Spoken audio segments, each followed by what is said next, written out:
From Florida's Space Coast, this is Your Career.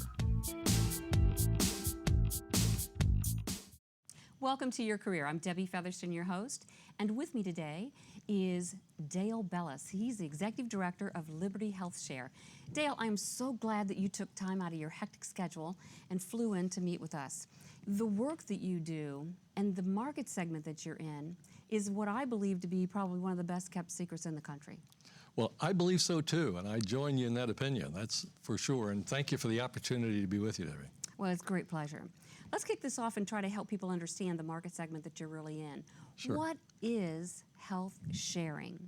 Health sharing is where a group of individuals on a nonprofit basis across America join together based on like-minded principles and unite to share each other's medical expenses.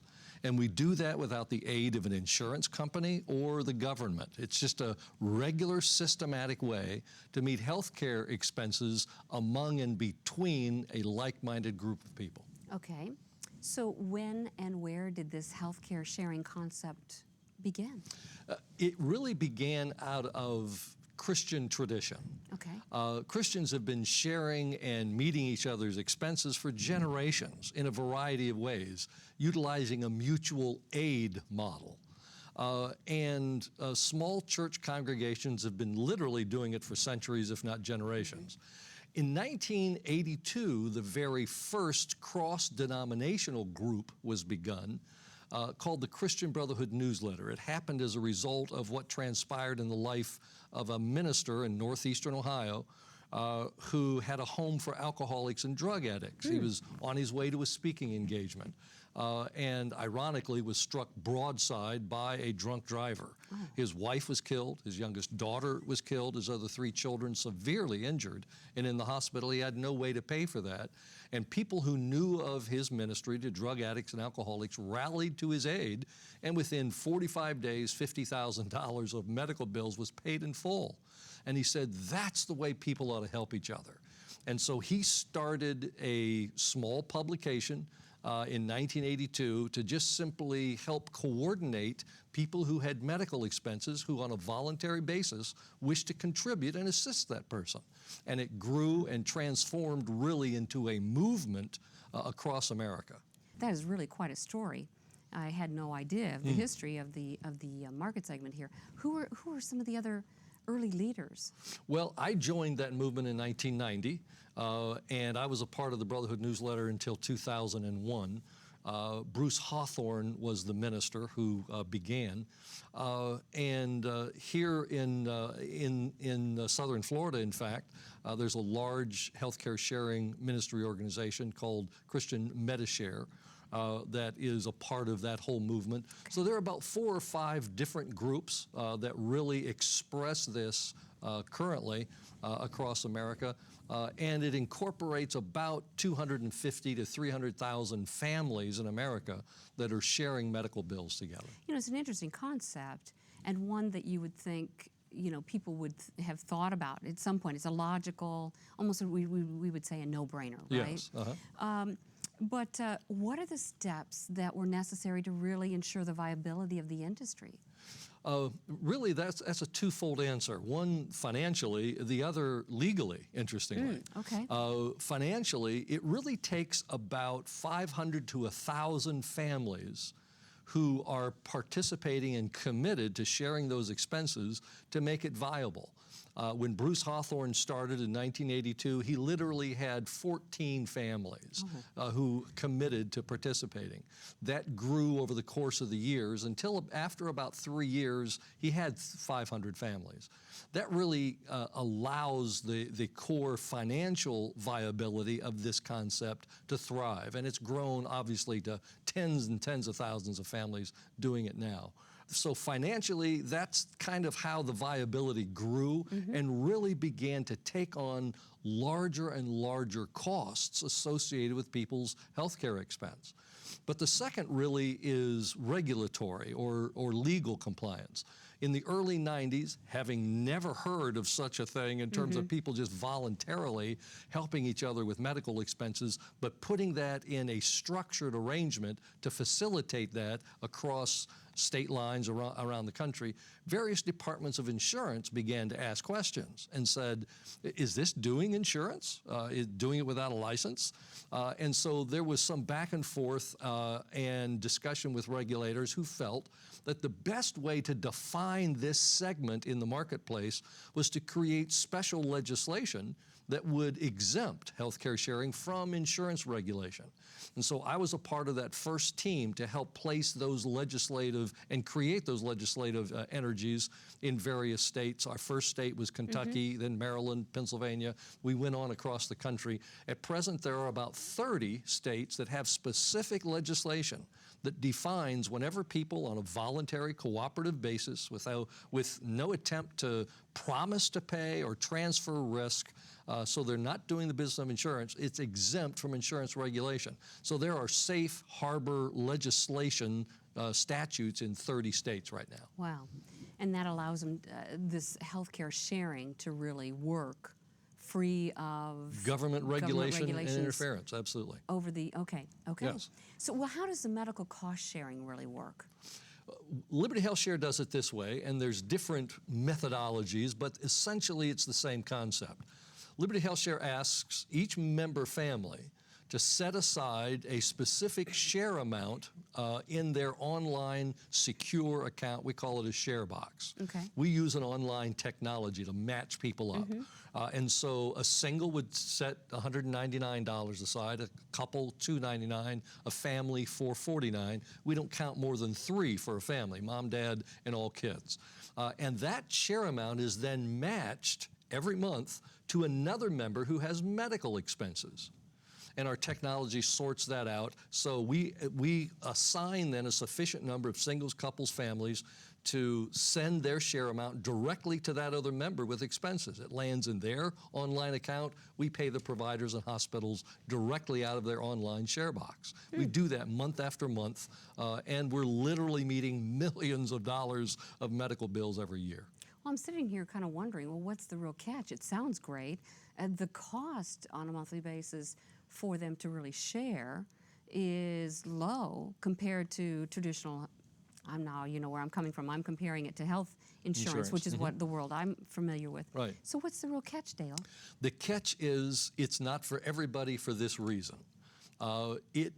Number one, we are restoring values in the arena of healthcare. Not everyone agrees with it, and I can walk through those in a moment. Yeah, that'd be great. But the other is taking personal responsibility for your health and the care of your health. Unfortunately, Debbie, in our world today, there is a third-party pay system in insurance where someone else is paying the bill. And the individual consumer rarely sees or even knows what the costs are associated with that. But whenever someone takes on personal responsibility for the care of their health, they become health conscious. They want to be proactive. They want to be preventive. They want to do the kinds of things and live the type of lifestyle that minimizes health risks and minimizes costs. That sort of personal responsibility orientation is not, frankly, for everybody. And so those that participate with Liberty Health Share are health-conscious Americans, not necessarily healthy, because we certainly accept people who have conditions, et cetera. But they're really conscious about those costs associated with their care. Because and we are all, because we're not insurance, we are all self-pay patients responsible for our own care and our own costs. Now think about the difference in terms of mentality. Whenever I step up to the doctor's desk with my ID card, I'm responsible for this bill, I'm responsible for this care. It's a different mentality altogether. And so who better to watch out over our own costs than we ourselves, but we share those costs and commit ourselves to share them in community with one another. But we're all self-pay patients, looking over those expenses and costs and care and sharing it with one another.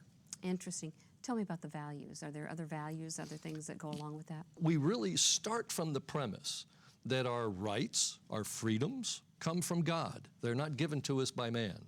And one of the core values is that our health, the care of our health, we're responsible for. That's a right given to us by our Creator, and it's not to be imposed upon by man. And so we exert that freedom in terms of caring for our health. And the third is that we really are here on earth to impact and assist others. And so our resources, our ability to impact and relate to other people in community is an essential part of our mentality.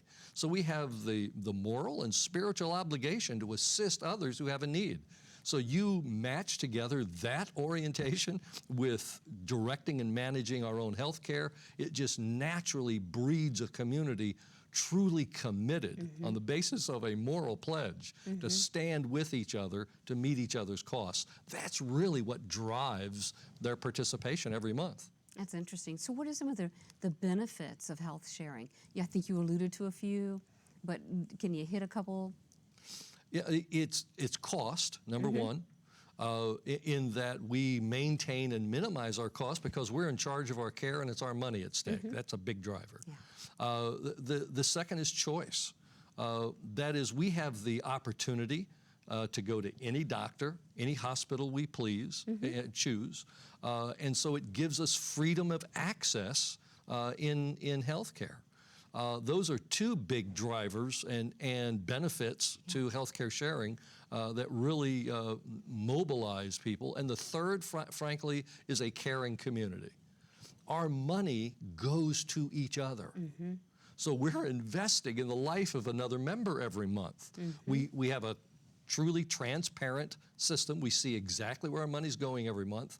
And we can message that member with cheer or encouragement or prayer, whatever the case may be. And I see where my share amount is going every month. I'm investing in another person. We're not building skyscrapers. So we've eliminated the profit motivation out of the whole process and system. That helps keep costs down, obviously. Yeah, that's exactly what I was thinking. But we're investing in each other's lives. That's huge. That is huge. Well, let's take a look, and now that I have a better understanding, and hopefully the viewers do have a better understanding of this market segment called health sharing, or health care sharing to be more precise, right? So what occupations tend to be core to the real mission of an organization that's involved in healthcare sharing? It really has to do with technology. We are very much focused on a technological base or answer where we're utilizing high levels of technology but producing high levels of connection and touch with people. High tech, high touch. Right. So the technology sits in the background, but it draws people together in personal interaction and connection. So some of the occupations, Dale, would be like people that are in IT. Yes, indeed. And so we could have software Programming, developers. absolutely. Okay. Yeah. What other kinds of System administration. Systems administration. Right, for sure. Yeah. What are some of the? What about customer service? I'm assuming people have to call. That is a huge one. Okay. We have a call center staffed by individuals who are receiving the incoming calls from our members, asking questions about their particular expense or bill or whatever the case may be. So customer service, and the other would be those who are involved in the medical bill processing segment, where hospital billing is received, and that's processed according to our guidelines, and those checks are then distributed to the providers. So that medical bill processing is another part of that as well. Do you have some professions such as that would span some of the medical field, for example? Do you have some doctors or some RNs or other medical people with medical expertise on the team? We have a particular focus on health and wellness. Okay. That's a major aspect of who and what we are, because we attract health-conscious people. We particularly are focused on those with chronic conditions. Diabetes type 2, for instance, high blood pressure, heart disease, excessive weight, smoking. All of those sorts of conditions and folks we welcome in, but we do so on the basis of what we call Health Track. Okay. We ask them to simply create, along with a healthcare professional, and we have a whole group of nurses as well as health coaches who connect with those members and create a customized treatment plan for health and wellness with specific goals, because those conditions that I just cited are particularly responsive to lifestyle change. So if you change your life, change the way you eat, exercise, do the kinds of things that we all know we should be doing, right? It changes and impacts those conditions dramatically. And so we create that health and wellness track, provide them with a health coach who supports them through that process and lifestyle change. When they reach that goal, that costs an additional $80 a month, and that pays for the health coach. And that so seems we have very affordable. It is, but it also is just enough to really give both the financial and the personal support necessary to make lifestyle changes. We all want to do it, Absolutely. don't we? We make annual resolutions to lose weight or stop smoking or do.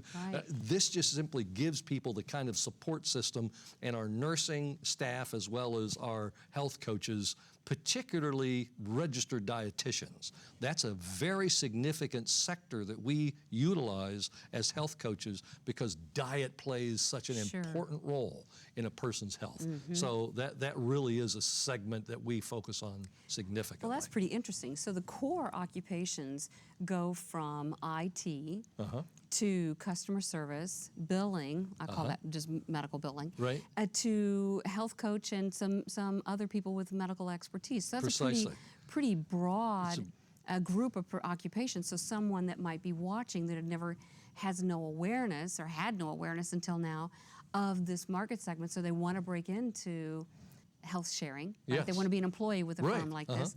They have some awareness now of that. And we are adding staff at a pretty rapid clip, frankly. So that sounds like you're growing. We are indeed. That's good. Yes.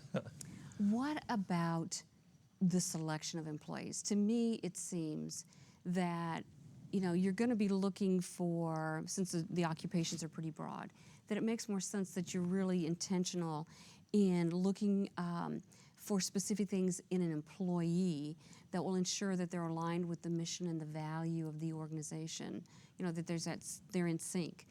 What do you look for specifically? Can you? Sure. It's a people-helping skill set. It's those folks who really have a heart of compassion and care, who want to change others' lives. And that's really what we look for the most.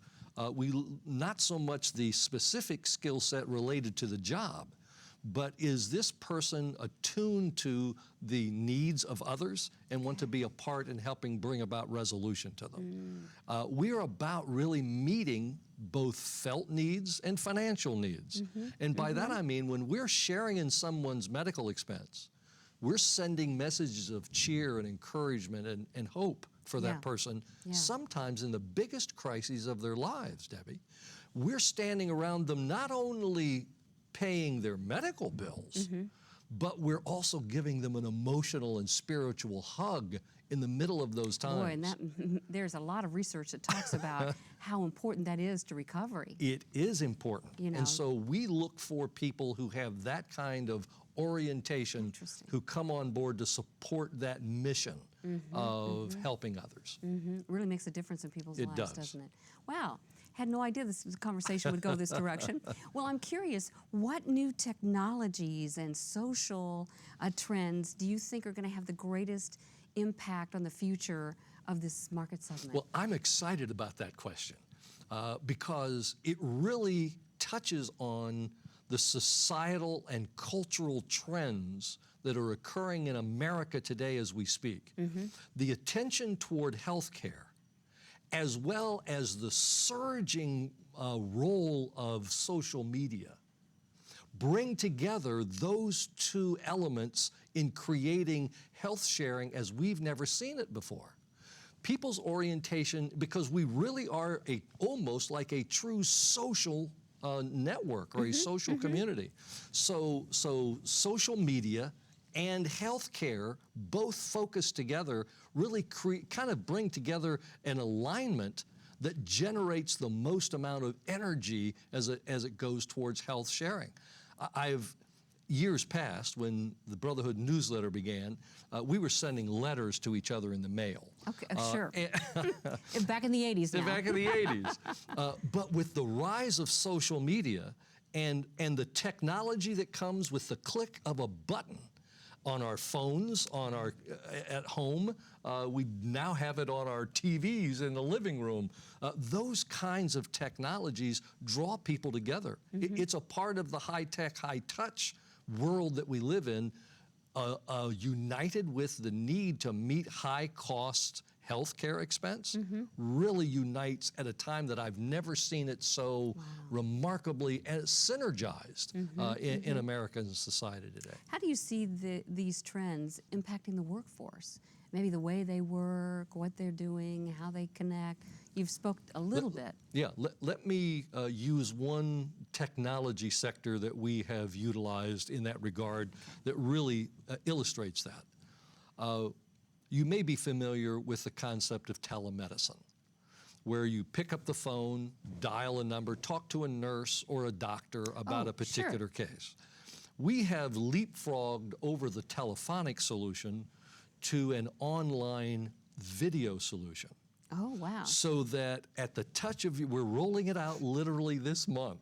You touch a button and connect with the doctor of your choice, whether it's your own physician that you have introduced to this technology, or an entire group of physicians and specialists across the country who are available. You simply send a ping, say, I would like to speak to you this afternoon regarding a particular case.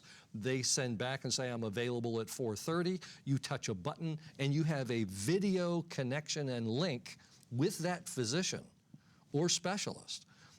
In the privacy of your home, where you can step aside somewhere and discuss private health matters, and you're not leaving your work to have to go to a brick and mortar location, find babysitting for your kids, sit in a waiting room and wait for an hour and a half to see the doctor for 5 minutes.